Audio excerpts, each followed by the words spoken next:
¿Cuántos creen que Dios es fiel? Amén. Amén. Y Dios nunca retarda su palabra. Lucas capítulo 6, verso del 6 en adelante, leemos en el nombre de nuestro Señor Jesucristo. Dice, y aconteció, el verso 6, sí. Aconteció también otro día de reposo, que él entró en la sinagoga y enseñaba, y estaba allí un hombre que tenía seca la mano derecha, y le acechaban los escribas y los fariseos para ver si en el día de reposo lo sanarían, a fin de hallar de qué acusarle. Mas él conocía los pensamientos de ellos, y dijo al hombre que tenía la mano seca, levántate y ponte en medio. Y él levantándose, se puso en pie. Entonces Jesús les dijo, os preguntaré una cosa, ¿es lícito en el día de reposo hacer bien o hacer mal? ¿Salvar la vida o quitarla? Y mirando a todos alrededor, dijo al hombre, extiende tu mano. Y él lo hizo así, y su mano fue restaurada. Y ellos se llenaron de furor y hablaban entre sí qué podrían hacer contra Jesús. Amén. Amén. Padre, en el nombre de Jesús, que esta palabra sea una palabra que bendiga nuestro corazón. Amén. Padre, que bendiga nuestra vida, que nos ayude, Señor, a dar un paso más hacia el blanco perfecto que es tu presencia, que eres tú, Señor Jesús. Pedimos tu bendición en el nombre de Jesús. Amén y amén. Tome asiento. Cuando la Biblia habla de los milagros de Jesús, estamos hablando de muchos milagros que el Señor hizo, y lo que hacen los escritores bíblicos es tomar algunos, los más relevantes, para mostrarnos ciertas verdades espirituales. La Biblia no es un libro de historia, pero contiene historia. La Biblia no es un libro de ciencia, pero contiene ciencia. Nunca debemos confundir eso, porque a veces nosotros juzgamos en la Biblia como si fuera un libro de historia, un libro de arqueología, un libro de ciencia. Y la Biblia no es un libro de ciencia, contiene ciencia, pero es un libro de verdades espirituales. Es el manual de vida que nos dejó el Señor. Por lo tanto, debemos nosotros entender que todas las historias, todas las enseñanzas, las parábolas, los ejemplos que la Biblia toma para nosotros son para edificación de cada uno de nosotros, para tomar verdades espirituales, para tomar principios que nos ayuden a crecer, principios que nos ayuden a ser mejores, principios que nos ayuden a encontrar aquel camino que nos lleva hacia la perfección de Cristo.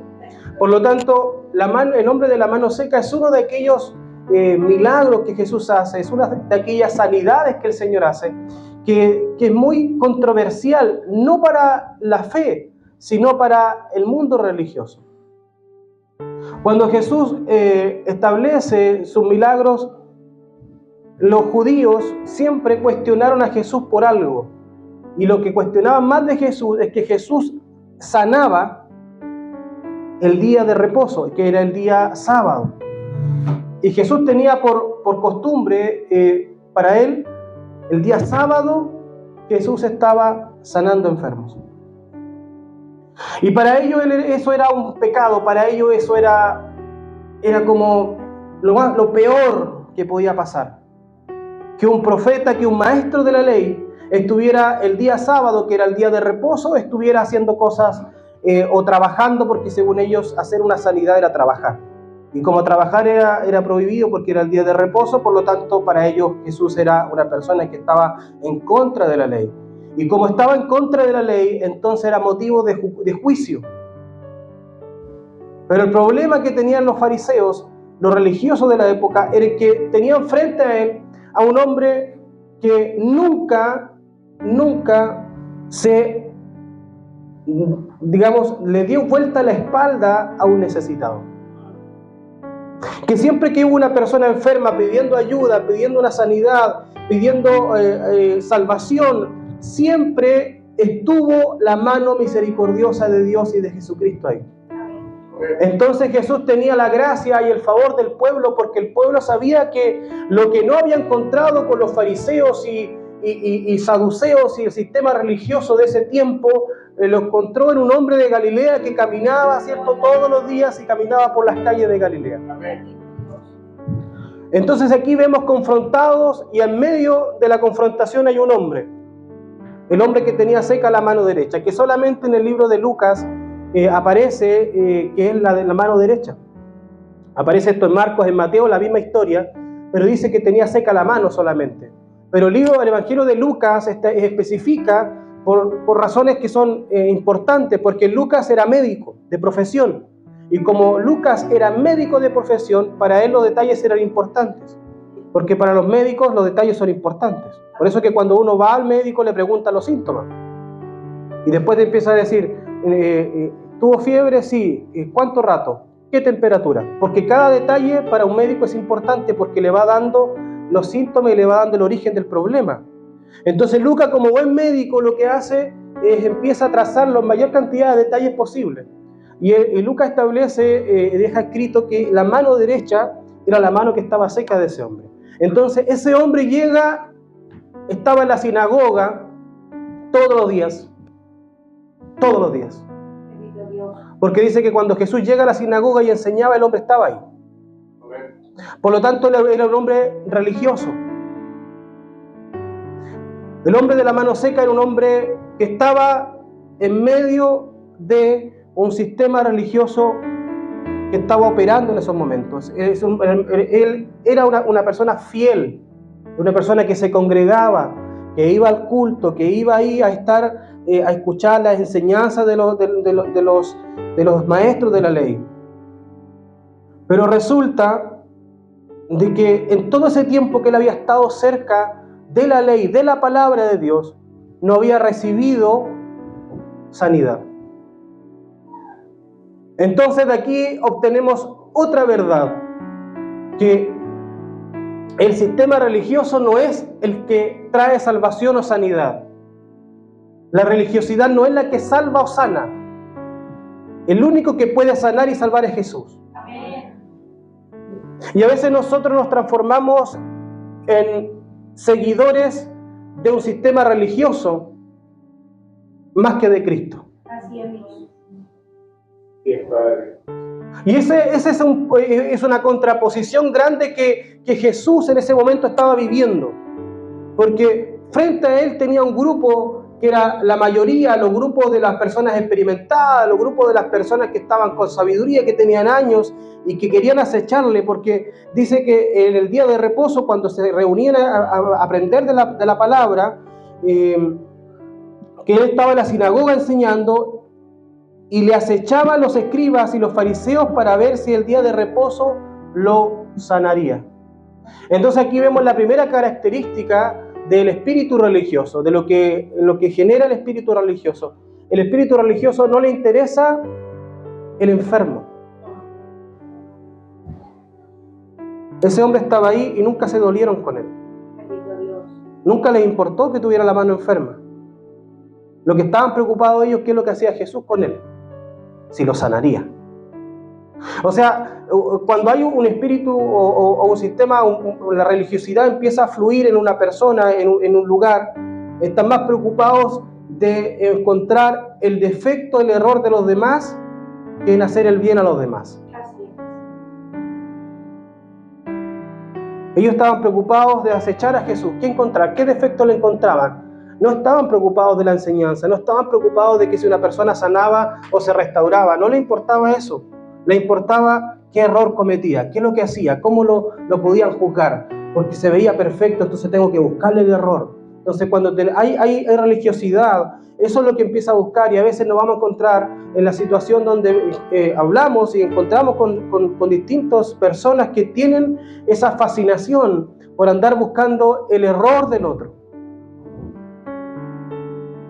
Y Jesús después hablando dice que no seamos quienes anden buscando la paja en el ojo ajeno, porque nosotros tenemos que darnos cuenta que tenemos también una viga en nuestro ojo.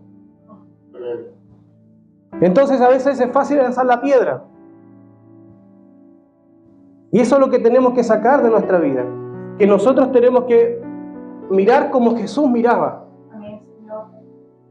Y eso es un poco el mensaje de hoy. Hoy día tenemos dos posiciones. Tenemos un enfermo, dos posiciones. Tenemos un espíritu religioso que lo único que le importa es su tradición. Que lo único que le importa es que sus reglas no se rompan.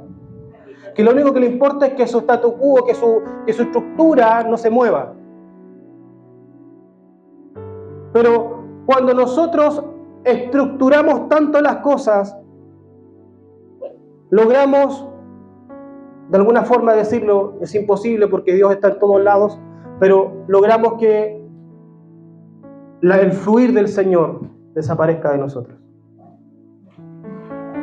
Porque el orden del hombre no tiene nada que ver con el orden de Dios. Y a veces nosotros disfrazamos ese término porque Dios es un Dios de orden.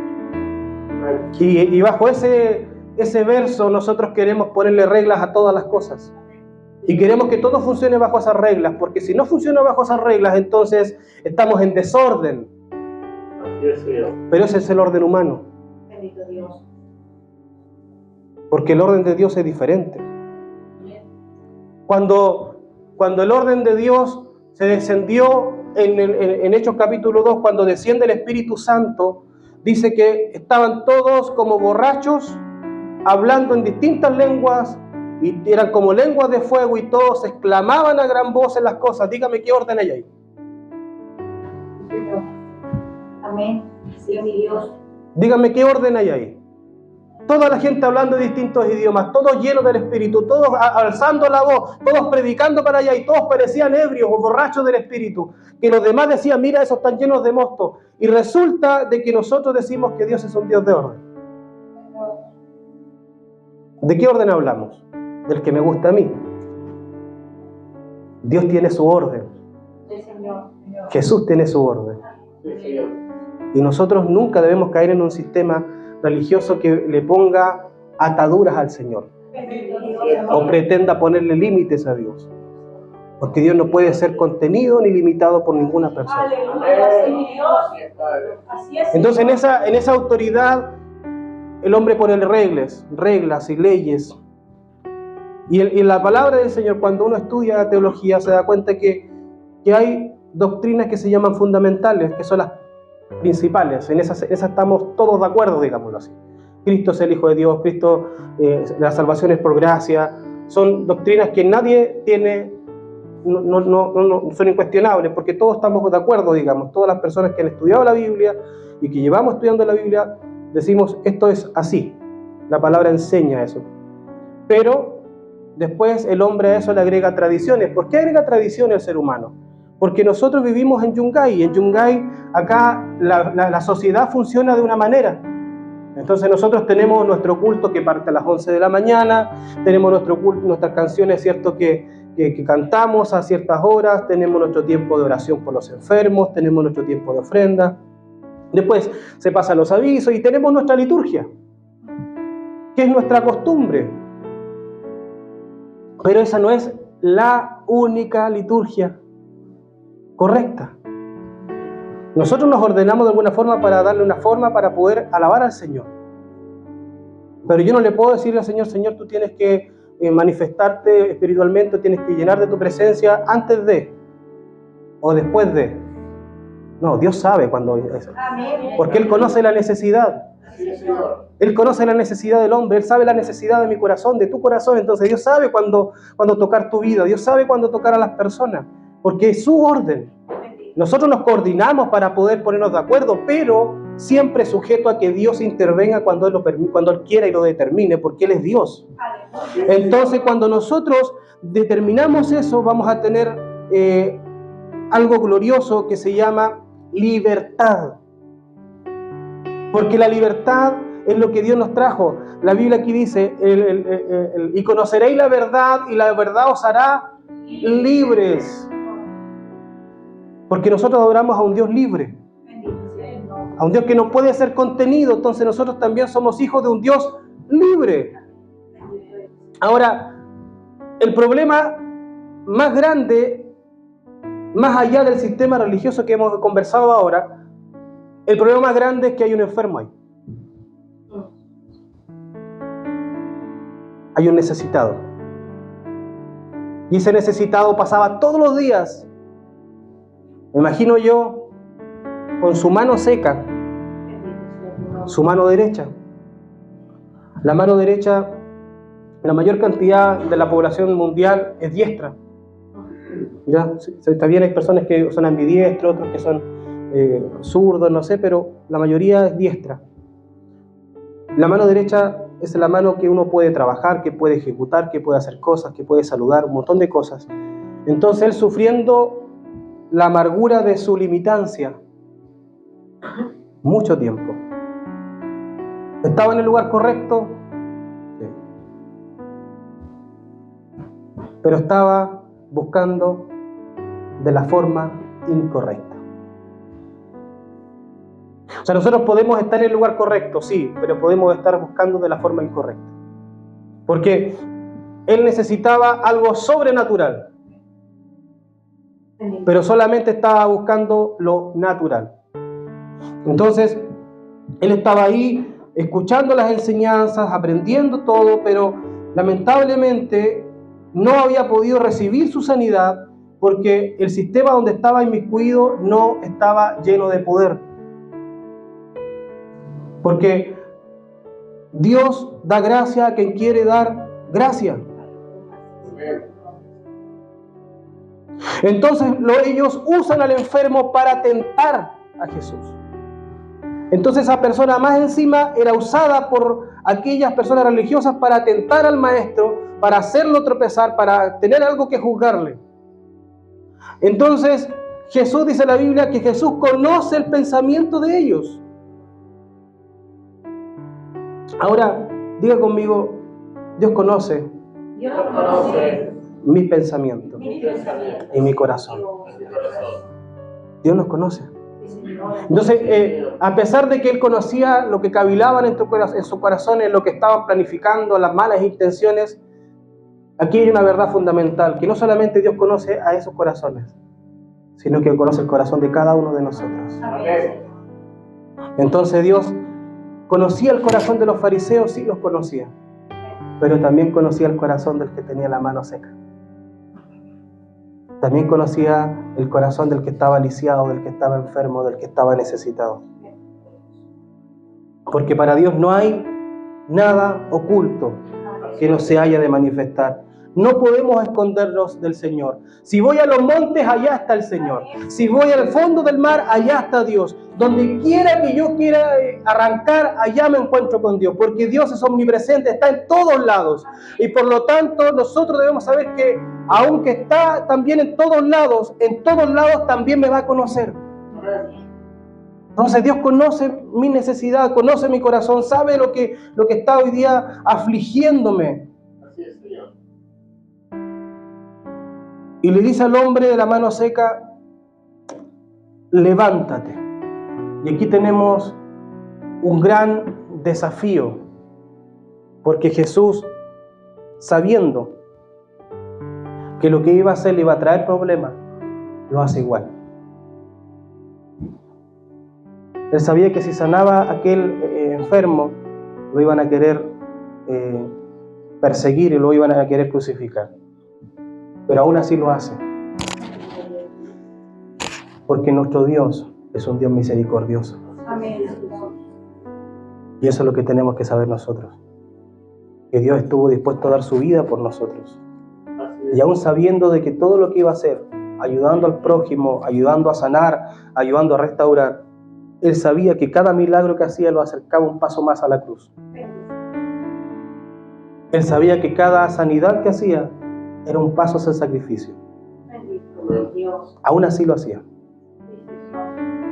Entonces nosotros tenemos a un Dios amoroso, a un Dios grande, a un Dios que es un Dios que está dispuesto a entregar su vida por sus ovejas. Como dice el buen pastor, su vida da por las ovejas. Entonces Él le pone, mira a la persona protagonista de ese momento, que era el hombre de la mano seca. Tenía un sistema a un lado, a Cristo al otro, y tenía un hombre que estaba necesitado. Y mira aquel necesitado, y conocía el corazón también de él. Y sabía la aflicción que había pasado, sabía toda la vida que había estado sufriendo bajo la condición de no poder trabajar, de no poder hacer las cosas, de no poder ejecutar un montón de actividades, de estar siempre condicionado físicamente. Y el condicionamiento físico en algún momento le empezó seguramente a causar pensamientos de qué pasó, por qué me pasa esto a mí, por qué yo. ¿Por qué yo soy el que está enfermo? ¿Por qué otras personas que son más malas que yo, a lo mejor yo no he hecho las cosas mal y me tocó vivir esto? ¿Por qué estoy viviendo esto? Esos pensamientos seguramente estuvieron en la mente de esa persona. Pero cuando estaba ahí, lo ponen en medio, ese hombre no estaba de pie. Porque Jesús le dice, levántate. Entonces cuando Jesús lo mira y le dice, levántate, entonces empieza a actuar la fe y empieza a actuar lo sobrenatural. Y Dios, cuando va a ejecutar algo sobrenatural, espera también de nosotros una obediencia y una respuesta a la fe. Porque cuando Dios quiere hablar algo con nosotros y nos quiere dar una palabra y nos quiere entregar, ¿cierto?, una sanidad, una restauración, una promesa, una respuesta, lo que Dios quiere hablar con nosotros, eso también debe moverse a través de actos de fe, de obediencia en fe. Acá le dijo, levántate. O sea, lo primero que tenemos que hacer cuando Dios pone sus ojos en nosotros, lo primero que debemos hacer cuando Dios nos llama, cuando tenemos ese cara a cara con Dios, lo primero que tenemos que hacer es levantarnos y ponernos de pie, porque Dios quiere que sus hijos estén de pie siempre. Dios siempre quiere que sus hijos estén de pie, aunque estén enfermos, aunque estén cansados, aunque estén agobiados, aunque estén entristecidos, aunque tengan pruebas, aunque estén con alguna limitación. Dios siempre quiere ver a sus hijos de pie, victoriosos, con la frente en alto. Porque una enfermedad, un problema, una prueba, una aflicción no es motivo para estar en el suelo. No somos derrotados. Estamos pasando una situación, sí, pero no estoy derrotado. Pablo dijo, herido, pero no destruido. Porque yo soy un hijo de un Dios que es poderoso y en cualquier momento puede cambiar las cosas. Por lo tanto, yo me mantengo firme, me mantengo de pie. No me voy a dejar amedrentar ni en el suelo, ni destruir, ni pisotear por el enemigo. Me voy a levantar. Aunque esté difícil la situación, aunque esté difícil lo que viene, me voy a poner de pie, porque eso es lo que mi Padre espera de mí. Mi Padre espera que yo me pare, mi Padre me espera verme con la frente en alto, mi Padre espera que yo siempre esté con la cara mirando hacia el frente. No derrotado, no en el suelo, sino siempre en pie. Y después le dice, ponte en medio. Imagínense para esa persona lo difícil que debe haber sido para el enfermo en este caso. Estar ahí sentado, seguramente recogido, que Jesús lo mire, lo apunte y le dice, ven, ponte en medio. Imagínense la sensación de estar observado. Yo creo que a todos nos ha pasado en algún momento esa situación de que nos sentimos observados. De que todos los ojos te están mirando. De que te mueves así y tú sientes que todos te miran. Ese hombre lo sintió. Ese hombre estaba ahí en el medio y todos los ojos lo estaban mirando. Cuando uno es hijo de Dios también ocurre eso. Cuando nosotros somos hijos y somos llamados por el Señor también nos dice en su palabra que tenemos alrededor de nosotros una gran nube de testigos. Y todos los ojos están puestos en nosotros. A la expectativa. ¿Qué le va a pasar? ¿Su Dios lo va a sanar o no lo va a sanar? ¿Su Dios lo va a restaurar o no lo va a restaurar? ¿Su fe lo va a salvar o no lo va a salvar? Porque siempre vamos a estar siendo observados. Pero gloria a Dios por eso. Gloria a Dios porque siempre hay ojos puestos en los hijos de Dios. ¿Sabes por qué? Porque cuando hay ojos puestos en ti, tú vas a poder mostrar el poder y la gloria de Dios. Porque aunque hoy día tu principio sea pequeño, la Biblia dice que tu postrer estado será mayor. Por lo tanto, ellos van a ver el proceso de cómo Dios te toma y cómo Dios te empieza a levantar. Y todos esos ojos que te están observando van a ver cómo tu vida empieza a ser transformada. Van a empezar cómo tu vida empieza a ser restaurada. Van a empezar a ver cómo tu vida empieza a ser bendecida. Cómo tu enfermedad empieza a sanar. Cómo tu mente empieza a cambiar. Cómo tu tristeza se transforma en alegría. Esos ojos que están ahí observando van a empezar a ver el mover de Dios en tu vida. Y eso va a ser el testimonio más grande que tú vas a tener. Así es, Padre. Así que no tengas miedo cuando veas que te están mirando, que te miran para acá, que te miran para allá. Gloria a Dios por eso. Porque es así. Así debe pasar. Porque Dios pone a sus hijos para que sean luz. Así es, Señor Jesús. Ahora le dice, ponte en medio. Y aquí hay algo importante. Dice que la persona, el enfermo, se levanta y se pone en pie. O sea, estaba la opción de que no lo hiciera. Entonces aquí hay otra verdad que es muy importante, que es la verdad de la obediencia. Si esta persona no obedece, no tiene su sanidad. Entonces a veces nosotros no tenemos lo que esperamos porque no hemos obedecido. Esa es la moraleja. Esa es la enseñanza. A veces nosotros queremos la bendición, queremos ser sanos, queremos ser restaurados, pero Dios nos dice, levántate a esto, y nosotros no lo hacemos. Como dice la Biblia, yo pongo delante de ti el bien y el mal, la bendición y la maldición. Elige pues la bendición, elige pues el bien. Entonces Dios siempre nos pone la capacidad de tomar las decisiones, de tomar la última palabra, porque Dios es un Dios también que respeta nuestra decisión. Entonces, cuando Dios ponga en nosotros un sentir, nosotros debemos ser obedientes, hacerlo. Aunque nos van a observar, aunque nos vamos a sentir apretados, aunque nos van a sentir que nos están mirando, hagámoslo. ¿Sabes por qué? Porque en la obediencia siempre hay bendición, en la obediencia a Dios siempre hay bendición. Así es, Señor. Gedeón iba con miles a pelear. Dios le dijo, no, mucho. Pero si el ejército que viene contra mí son miles, no, pero todavía ustedes son muchos. 300 quedó. Y Dios le dice, Gedeón, con esos 300 ganamos, estamos ok. Y Gedeón, te voy a obedecer, Señor. Ganaron. Porque la obediencia a veces no es racional. Sí, Señor. La obediencia a veces no es racional, pero la obediencia siempre es obediencia. Y la obediencia siempre trae bendición. Entonces acá él pudo estar diciendo, no, sabes que yo no voy a... No, él obedeció. Yo creo que en su mente dijo, he estado tantos años aquí. Y aquí tengo un hombre que realmente tiene la gracia y el poder de Dios. Si él me dice que me pare, me ponga de cabeza, me voy a poner de cabeza. Amén, Señor. Porque es la posibilidad que tengo para que mi vida sea cambiada. Él obedece y después, y esto ponga mucha atención.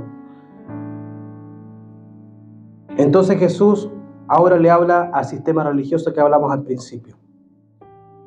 ¿Es lícito en el día de reposo hacer bien o hacer mal? ¿Salvar la vida o quitarla? Porque a veces la religiosidad no nos deja ser misericordiosos. No. Nos quita, nos roba esa capacidad de ver la importancia de ayudar al prójimo, de ayudar al necesitado.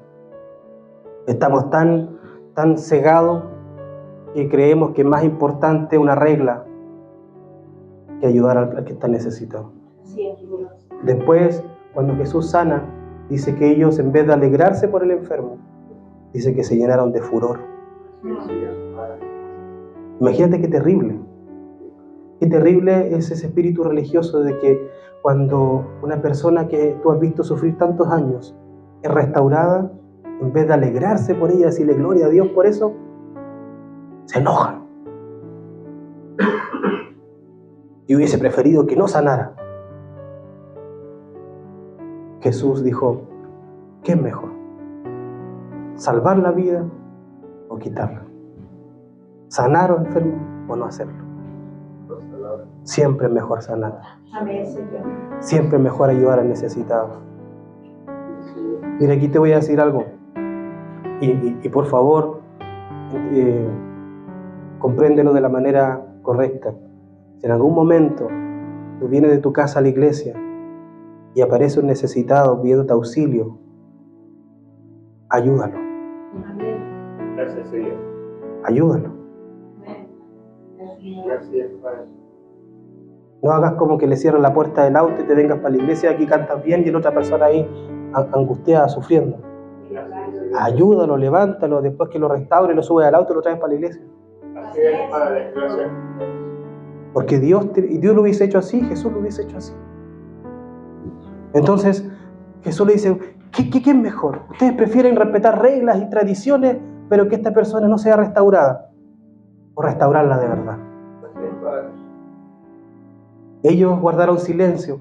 Después Jesús mira al hombre, al que estaba en cuestión, a ese hombre que había tenido su mano seca mucho tiempo. Le dice al hombre, extiende tu mano. ¿Sabes lo que es mostrar una debilidad?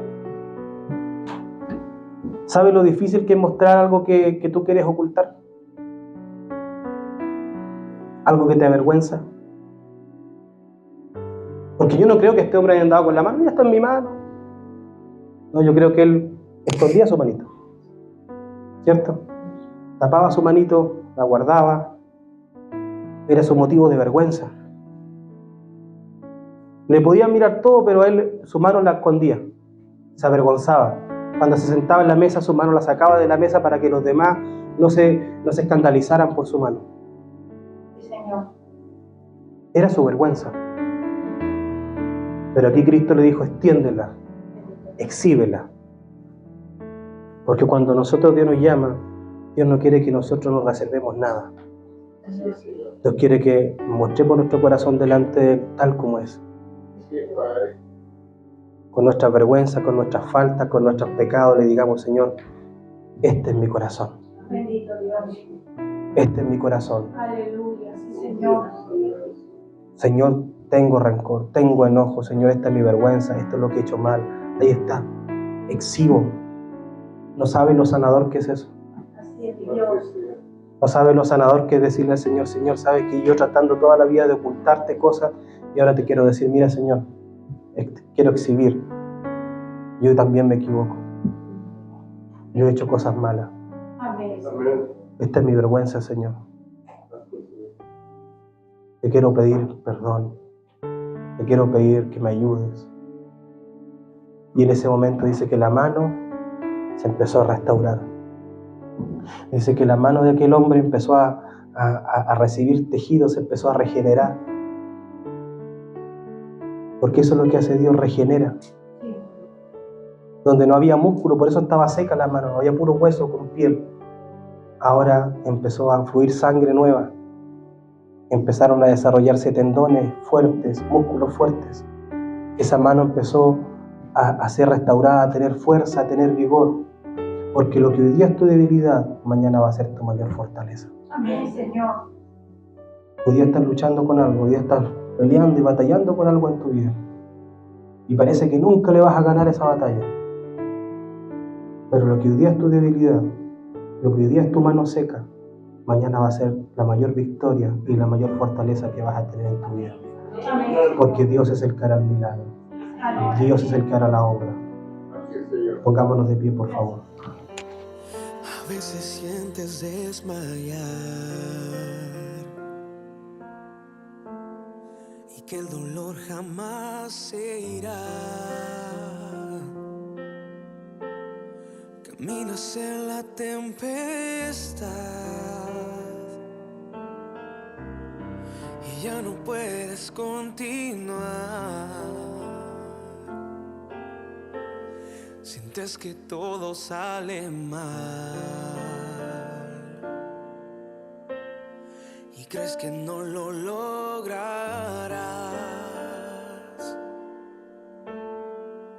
Solo confía en Dios, la solución Él la dará.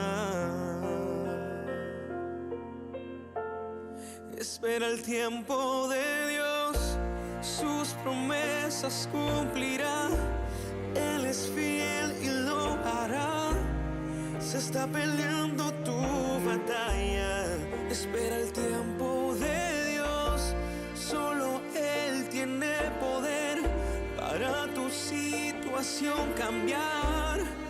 Ya no mires más atrás y espera el tiempo de Dios. A veces quieres no ver más.